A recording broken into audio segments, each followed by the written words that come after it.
हमने दिलीप जी चौधरी साहब को इसलिए चुना है क्योंकि आजाद भाई ने उन्हें चुना है और आजाद भाई के हमेशा यही मुद्दे होते हैं। मैं आपके माध्यम से कहना चाहता हूं, जितने भी भीम परिवार के सदस्य हैं, हमारा मुद्दा यही है कि जेतान के प्रत्येक ग्राम में एक बाबा साहब की मूर्ति लगे, एक चौराहे बाबा साहब के नाम से हो और जितने भी कर्मचारी हैं भीम परिवार के, उनका ट्रांसफर ना तो उनकी मर्जी के बगैर होना चाहिए, उनकी आज्ञा के अनुसार ही होना चाहिए। क्योंकि हमेशा याद रखिएगा, दलित पिछड़ा वर्ग ही हमेशा शोषित होता है और शोषण करते हैं। आपकी बात को रोकूंगा। आपने कहा कि जो दलित भाई है उनका ट्रांसफर, अगर सरकारी सेवा में पदस्थ है तो ट्रांसफर रोका जाए, व्यवस्थाएं चरमरा जाएगी। क्योंकि अगर आप कहीं सेवा। नमस्कार, आप देख रहे हैं अपनो प्रदेश राजस्थान और मैं हूं आपके साथ विष्णु उपाध्याय। चुनावी चर्चा, राजस्थान विधानसभा चुनाव 2023, जेतान विधानसभा क्षेत्र 116 की बात करूंगा और गले में दुपट्टा डाले आपको नजर आ रहा होगा आरएलपी प्लस एएसपी गठबंधन। आजाद समाज पार्टी और राष्ट्रीय लोकतांत्रिक पार्टी का गठबंधन है और उन्हीं पार्टियों से जो टिकट दिया गया है, कांग्रेस से बगावत कर अलग हुए दिलीप चौधरी, उनको दिया गया है। दिलीप चौधरी के समर्थक है, इनसे भी जानेंगे किस प्रकार मुद्दा रहेगा और विधानसभा चुनाव की रणनीति क्या रहेगी, वोट किस आधार पर रहेगा। जी नमस्कार। नमस्कार साहब। सर्वप्रथम नाम सर आपका? श्याम मेघवाल, मालपुरिया। क्या कहना चाहेंगे इस बार वोट किस आधार पर? धर्म के आधार पर, जाति के आधार पर, विकास के आधार पर या पार्टी के आधार पर? इस बार मत करेंगे हम संविधान के आधार पर, न धर्म पे न और कोई हिसाब से, सिर्फ और सिर्फ संविधान के अनुसार। बाबा साहब ने जो हमें संविधान दिया, उस संविधान के अनुसार हम निडर होकर के एएसपी के उम्मीदवार सामान्य दिलीप जी चौधरी के समर्थन में खुल्लम खुल्ला SC ST माइनॉरिटी और किसान वर्ग के सारे लोग हम इस बार दिलीप जी चौधरी को अपना मत देंगे। जी बात करूं तो राजस्थान में दो ही पार्टियां राज करती आई है, भाजपा और कांग्रेस। इस बार आरएलपी और एएसपी ने गठबंधन कर सीटों पर काफी विधायक प्रत्याशी उतारे हैं। तो आपको क्या लगता है कि क्या ये सीटें निकाल पाएंगे या किस और रणनीति रहेगी? जो बड़ी पार्टियां हैं उनको पटक नहीं दे पाएंगे। इस बार भाजपा और कांग्रेस दोनों को पछाड़ते हुए तीसरी ताकत के रूप में एएसपी और प्लस आरएलपी अपना दमखम से राजस्थान में सरकार बनाएगी। जी विधानसभा क्षेत्र जेतान की बात करूं तो मुख्य मुद्दा क्या रहेगा? जेतान का मुख्य मुद्दा बिजली, पानी, सड़कें, बेरोजगारी, ये सारी पिछले बार सारे जो विधायक बने हैं उन्होंने कुछ नहीं किया। इस बार एएसपी के उम्मीदवार दिलीप जी चौधरी ने जो दो मुद्दे लेके चले हैं, बेरोजगारों को रोजगार और जो गौ माता है आवारा घूम रही है, इसके कोई धनी धोरी नहीं है, इनकी रक्षा के बिल्कुल। दिलीप चौधरी का आपने बताया और हमारे बीच भाई साहब भी हैं, इनसे भी जानेंगे। जी नमस्कार। नमस्कार विष्णु भाई साहब, मेरा नाम महेंद्र पोराड़ है और मैं पाली जिला उपाध्यक्ष भीम आर्मी और जेतान विधानसभा अध्यक्ष आजाद समाज पार्टी से हूँ। वोट किस आधार पर इस बार? सर, वोटों की बात है तो आज तक का इतिहास है, भीम परिवार जिसे SC कास्ट कहते हैं और ST कास्ट कहते हैं, इनको केवल वोटों के आधार पर ही गिना गया है। अब की बार हमें अपना घर मिला है।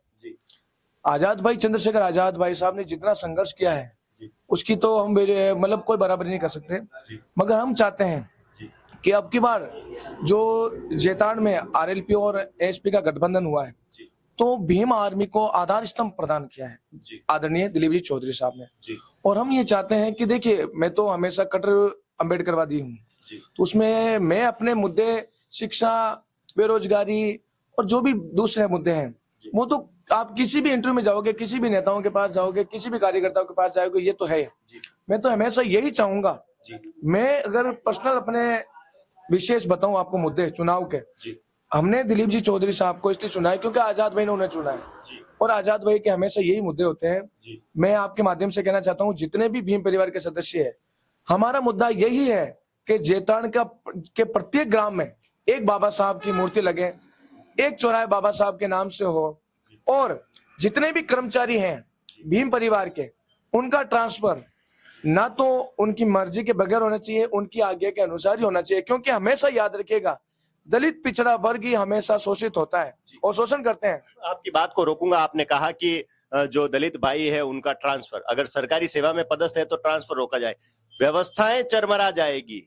क्योंकि अगर आप कहीं सेवाओं में पदस्थ है और आप उनको इधर से उधर करेंगे तो सारे आप अपने गृह जिला ढूंढेंगे, अपना गांव ढूंढेंगे, तो फिर किस प्रकार व्यवस्था चलेगी? संतुलन तो बनाए रखना पड़ेगा ना। मैं निवेदन करता हूँ, जितना भी राजनीतिक जो शक्ति होती है ना, मैं नहीं मानता हूँ कि उससे कोई क्योंकि पैसे सबके पास होते हैं। मैं ये निवेदन करता हूँ, जैसे नमाज का बताता हूँ मैं आपको, बिरला साहब का केवल और केवल इसलिए लोगों ने सपोर्ट नहीं किया तो उनकी कास्ट अपने वाली है, भीम परिवार वाली। राजेंद्र जी परिवार साहब को देख लीजिए आप, अगर उनके पास राजनीतिक सपोर्ट होता या हम उस समय इतने जागरूक होते, भीम परिवार के सदस्य, हम उनका समर्थन क्यों नहीं कर पाए? हमारे पास पावर नहीं था। अब हमें ऐसी मौका मिला है भाई साहब आदरणीय दिलीप जी चौधरी साहब के द्वारा कि हम अपने भाइयों की रक्षा कर सके।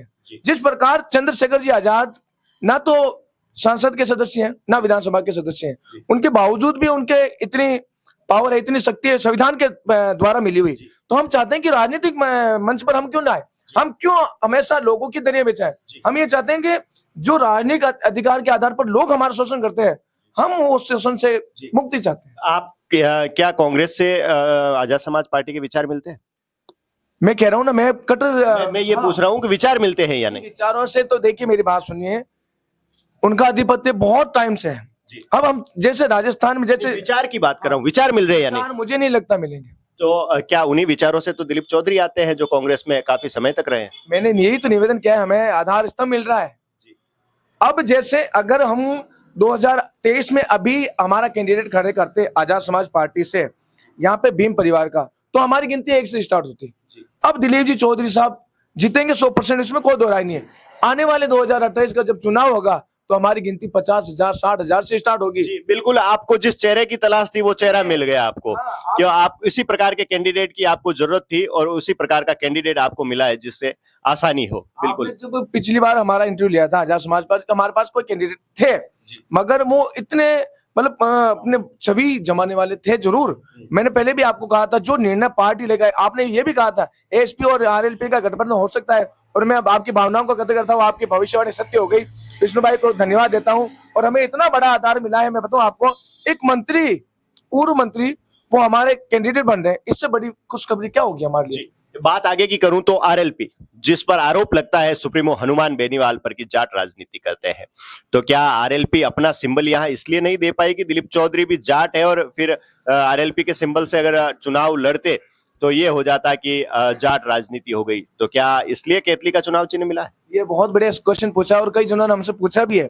इसके बारे में ये कहना चाहता हूँ, जब दिलीप जी चौधरी साहब 36 कौम के नेता गिने जाते हैं तो उनकी मन की आत्मा थी कि देखिए, मैं बताऊं आपको, हमेशा पीड़ित शोषित वर्ग का जितना भी बचाव किया है इस जैतान क्षेत्र में दिलीप जी चौधरी साहब के अलावा किसी ने नहीं किया है।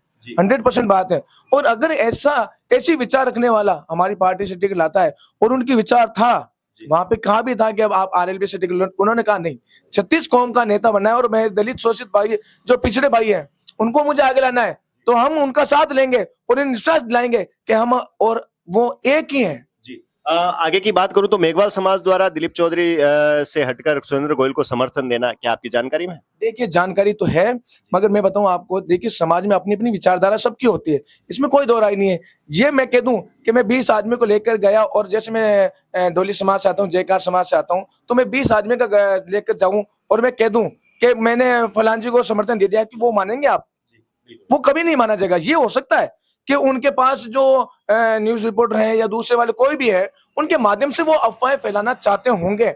मैं ये नहीं कह रहा हूँ, देखिए वो उनका समाज का पर्सनल मैटर है, वो कुछ भी करे। अगर मैं मेरे समाज के 20 आदमी लेकर जाऊं और मैं कह दूं दिलीप जी को समर्थन दे दिया, क्या पूरी समाज दे देगी? बिल्कुल नहीं। आगे की बात करूं तो अभी भाई साहब ने गौ माता की बात कही कि गौ माता एक भी रोड पर नहीं घूमेगी, तो अशोक गहलोत भी कहते हैं गोबर खरीद का उन्होंने रखा है, गारंटी दी है कि हम 2 रुपए देंगे, उसका मूल्य रखा है गोबर का। तो गाय की बात तो अशोक गहलोत भी करते हैं, क्या कहना चाहोगे? देखिए, बड़ी सोच हमेशा बड़ा नेता रखता है, इसमें कोई दो राय नहीं है। अगर अशोक जी ने इतनी बड़ी बात कही, क्योंकि देखिए ये भी बहुत बड़ी बात है, लोग धार्मिक मुद्दे और गौ माता के मुद्दे को लेकर चुनाव में बहुत ज्यादा सक्रिय हो गए हैं, तो अशोक जी पीछे क्यों रहे और दिलीप जी पीछे क्यों रहे? मैं तो ये कह रहा हूँ, ये तो मुद्दे हैं अपने। मान देना है कि धर्म का मुद्दा सर्वोपरि हो गया, धर्म का। और देखिए, मैं तो बताऊं, चुनाव जीतना हो तो धर्म ध्वज के नीचे ही चुनाव लड़ा जाएगा। आपको मैंने उस दिन पे कहा था, जातिगत ही चुनाव हो रहे हैं, तो हम भीम परिवार का वर्चस्व क्यों नहीं खड़ा करें? वही बात है, अपने अपने मुद्दे होते हैं, कैसे भी करके चुनाव जीतना है, मगर अपना वर्चस्व पहली बार और अंतिम बार होगा। अगर हम ये लड़ाई हार गए तो हमें एकत्रित होने में बहुत टाइम लगेगा फिर वापस। जी बिल्कुल जी। नमस्कार। नमस्कार सर। शुभ नाम सर आपका? मुकेश भाटी, तहसील संयोजक भीम आर्मी सर। जी, क्या कहना चाहेंगे इस बार चुनाव पर? चुनाव ऐसा है सर, काफी टाइम से मैं इस जतन में 3 साल से ऊपर हो गए मुझे सक्रिय हुए भीम आर्मी में। जहाँ जहाँ मैं जाता हूँ लोगों से बातचीत होती है, लोगों के मुद्दे सुनता हूँ। जी शिक्षा और बेरोजगारी का मुद्दा छाया हुआ है, जी जो नहीं इसका मतलब बड़े स्तर पे देखे तो जो अपने यहाँ जतन के जो भी जी उम्मीदवार हुए हैं पहले, जी उन्होंने शिक्षा के क्षेत्र में काम नहीं किया। जी बिल्कुल। दिलीप चौधरी तो कहते हैं कि मैंने भी कांग्रेस राज में स्कूलें क्रमोन्नत करवाई है। सुरेंद्र गोयल कहते हैं मैंने कॉलेज दिया है जेतरण में। तो शिक्षा के क्षेत्र में तो विकास दूसरे एमएलए ने किया ही है ना। जैसा होना चाहिए, जैसे इस जो 2023 चल रहा है, 2023 में आप देखो दूसरी जगह के शिक्षा स्तर को देखो आप कि अभी कौन से सेक्टर ज्यादा डेवलपमेंट हो रहे हैं, उसमें आप देखोगे तो आप फिर जतन को आप करो, फिर आप देखोगे कि उसमें स्तर में फर्क है या नहीं। जेतरण मुख्य शहर की बात करूं तो कुछ समस्या जानकारी में है? मैं आपको यहाँ ये कहना चाहूंगा सर कि यहाँ आप केंद्रीय विद्यालय बता सकते हैं मुझे जतन में? जी केवी बिल्कुल है कहीं? अच्छी बात कही जी। एक आप अपने स्तर पे देख लेना, आप कहीं घूम के, मुझे जतन इतना बड़ा शहर है, जो बच्चे यहाँ से केंद्रीय विद्यालय के लिए उनको दूर जाना पड़ता है। जी। शिक्षा जेतरण की बात नहीं, कई जगहों पर अभाव है केंद्रीय विद्यालय का। जेतरण एक मुख्य शहर एक अकेला नहीं है। जेतरण आप अकेला कह रहे हो, लेकिन जेतरण एक माल में खुद एक अपना व्यक्तित्व इतना बड़ा रखता है, दूसरे शहर से बड़ा व्यक्तित्व है जेतरण का। इसमें जितने बड़े उद्योग यहाँ है, जितना इसका क्षेत्रफल है, तो यहाँ शिक्षा का क्षेत्र तो बड़ा होना चाहिए। जी जी। नमस्कार। नमस्कार जी। क्या कहना चाहेंगे चुनाव? सर मेरा नाम राजेश कुमार ढंजा है, निवास हूँ मैं, भीम आर्मी नगर अध्यक्ष हूँ। हम ये कहना चाहते हैं बीजेपी और कांग्रेस हमारे वोटों की कोई गिनती नहीं मायने रखती है। उन लोगों ने मायने कैसे नहीं, कोर वोटर माने जाते हैं ऐसी तो कांग्रेस के। सर वो ये लोग कहते हैं भ्रमण करते, इलेक्शन जब नजदीक आते हैं जब हमारे ऐसे वो गले लगाते हैं, और जब इलेक्शन खत्म होने के बाद वो लोग ये कहते हैं कि इन्होंने तो हमने शराब से खरीद लिया, 1900 पैसे से खरीद लिया। हमारे वोट कई पैसों से, और बिकने वाले तो हम ही है ना। बिकने वाले हम अपनी बार नहीं बिकेंगे। अगर अपनी मनसा हो तो कौन खरीद सकता है? कोई नहीं खरीद सकता। नहीं सर, लोग ये भ्रमणा फैलाते हैं कि ऐसी वाले शराब में और पैसों में बिकते हैं। अब हम मुंह तोड़ जवाब देंगे, क्योंकि हमारी खुद की पार्टी आ गई, एसपी और आरएलपी, अब गठबंधन हो गया, अब हमारे नेता मिल गए, अब हम मुंह तोड़ उनको जवाब देंगे। हमारा सिर्फ एक ही लक्ष्य होगा, दिलीप चौधरी जिसका निशान है केतली, हम केतली का बटन दबा के उनको भारी मतों से जेतान विधानसभा क्षेत्र से मंत्री बना के वो आएंगे और हमारा जेतान क्षेत्र का नाम रोशन होगा। जी बिल्कुल, आपने अपनी बात रखी और भी हमारे बीच है, इनसे भी जानेंगे। जी नमस्कार। शुभ नाम सर आपका? सर मेरा नाम पारस मत सरगरा है जी। ग्राम लोटोदी का रहने वाला हूँ जी। मेरा तो एक ही कहना, अभी हमारे को टाइम मिला है कि भीम सेना ने हमारे को टिकट दिया जी, और हम तन मन धन से बिल्कुल भीम मुख्य सेना। मुद्दा क्या रहेगा जेतान विधानसभा क्षेत्र की बात करूं? मुख्य मुद्दा तो पानी की है, पानी की समस्या है, मीठे पानी। मीठे पानी जी। और कोई मुद्दा? और तो क्या, और अम्बेडकर साहब से हमारा 35 बीघा में दिलीप जी ने स्टेडियम बनाई है जी। कहाँ पर? बांजाकोड़ी रोड पे अलॉट किया है जी। और निर्माण कार्य हो गया? नहीं, निर्माण तो नहीं हुआ, मूर्ति लग गई और जमीन आवंटन हो गई 35 बीघा बाबा भीमराव अम्बेडकर के नाम। जी जी। तो वो एक आपके लिए बड़ी उपलब्धि है।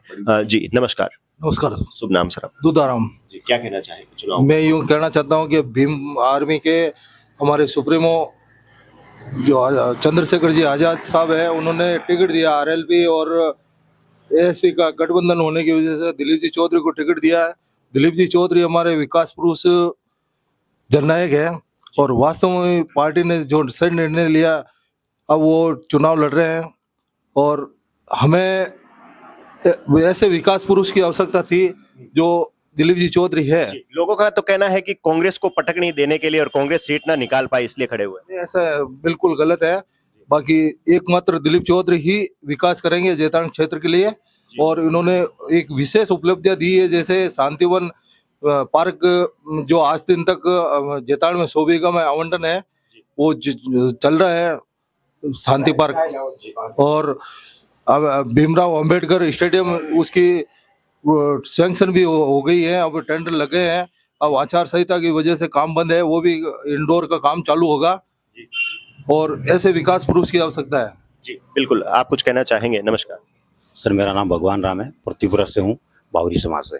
मैं आपको ये बता रहा था कि अपने राजस्थान के अंदर देश आज़ाद होने के बाद में राजस्थान के अंदर और पूरे देश के अंदर जैसे कहीं तो 3 पार्टियां चलती थी, कहीं 4 भी चलती थी। जैसे हमारे यहाँ तो 2 पार्टी चलती थी, कांग्रेस और भाजपा। शुरुआत में कांग्रेस थी, उनके बाद में भाजपा थी। तो हमारा कहने का मुद्दा यही है, हम एसी कास्ट से आते हैं और आज़ाद समाज पार्टी से हम जुड़े हुए हैं। इसलिए अब की बार हमारी सीट इस 75 साल से पहली बार जैतान तहसील के अंदर जो हम चाहते थे पहले कि हमारी ये सीट आए, वो सीट हमारे को मिल गई। और इन सीट के लिए हमने जैसे यहाँ तो 15-20 साल से पहले लोग 14 अप्रैल को बाबा साहब का जन्मदिन मनाते थे, अम्बेडकर जयंती मनाते थे। अब हमारे को 14 अप्रैल की जो 10 साल से हम मना रहे हैं, वो जगह हमारे को मिल गई। पुखराज बावरी की बात करूं तो वो तो योगी लक्ष्मणनाथ महाराज को समर्थन दे चुके हैं और बावरी समाज से आते हैं वो भी, और उनका कहना है कि बावरी समाज का भी काफी सहयोग मिलेगा। सर देखो, जैसे एक पुखराज जी से कहने से कोई बावरी समाज पूरा एक साथ नहीं जाता है। जैसे मैं भी बावरी समाज से हूँ और उनके साथ में जैसे कि कहीं के गाड़ियां भर के 500 की तादाद में आदमी जाते और उनका वीडियो भी वायरल होता, तब देखते तो मानते, और मेरे को यहाँ बोलने की जगह नहीं मिलती। और बात करूं मैं तो क्या माना ये भी जा रहा है कि अब परिसीमन नजदीक है तो हो सकता है ऐसी हो जाए जैतारण, तो इस हिसाब से इस बार आजाद समाज पार्टी ने टिकट वितरण किया है देखकर, और क्या पता ये इसका फायदा इस बार न हो और अगली बार हो। जैसे आपने मान लिया कि जैसे अब की बार सीट है, जैसे दिलीप जी चौधरी साहब को दिया है, आने वाले समय में एसी की सीट हो जाएगी। जो प्रत्याशी, जैसे आप पुखराज जी के बारे में बात सोचते, पुखराज जी यहाँ होते, इस पार्टी में जुड़े होते, तो जैसे आज दिलीप जी यहाँ से अब की बार 2023 में सीट निकाल के एमएलए बन जाएंगे यहाँ के, तो इनके बाद में यहाँ के जो लीडर होंगे एएसपी के, वो दिलीप जी होंगे। जीत जाएंगे तो उनको एसी की सीट आएगी, तब वो खुद निर्णय करेंगे किसको विधायक दूसरी बार खड़ा करना है, किसको नहीं करना है, वो तो ये करेंगे। नमस्कार। नमस्कार। क्या कहना चाहेंगे कुछ चुनाव पर? हाँ, कहे जी बताएं। शुभ नाम आपका? बाबूलाल। जी क्या कहना चाहेंगे, मुख्य मुद्दा क्या रहेगा? मुख्य मुद्दा तो पानी का है जी। पानी की समस्या बहुत ज्यादा है जी हाँ। बिल्कुल, चुनावी चर्चा थी और चर्चा हमने की। जी भाई साहब कुछ कहना चाहेंगे? मैं आपके चैनल के माध्यम से कहना चाहता हूं, क्योंकि जैतान विधानसभा क्षेत्र का सबसे फेमस और सबसे सत्यता परक चैनल है, कि मुझे बहुत हर्ष हो रहा है इस बात को कहते हुए कि सभी राजस्थान के निवासियों से मेरा हाथ जोड़कर निवेदन है कि आप 20 नवंबर 2023 को जैतान पधारें और आपके चहेते हर दिल अजीज युवा दिलों की धड़कन भाई साहब चंद्रशेखर जी आजाद जैतान नगरी में पधार रहे हैं 20 नवंबर 2023 को। आप अपने परिवार सहित जरूर पधारें। आपको हाथ जोड़ के निवेदन है, उस भाई की इलाज जरूर रख लेना। बहुत बहुत धन्यवाद। बिल्कुल, चुनाव पर इन्होंने बात की, मुख्य मुद्दा इन्होंने गिनवाया, वोट किस आधार पर होंगे वो भी इन्होंने बताया। देखने वाली बात आप ये रहेगी कि जनता किस आधार पर वोट करेगी, और हम तो यही अपील करते हैं आप किसी भी पार्टी को वोट करें लेकिन घरों से निकले और 100% मतदान करें, मतदान देकर सहयोग करें। आप इस क्षेत्र के विकास के लिए किसी भी पार्टी को मतदान करें। कैमरामैन कृष्णा वैष्णव के साथ विष्णु उपाध्याय, आपनो प्रदेश, राजस्थान।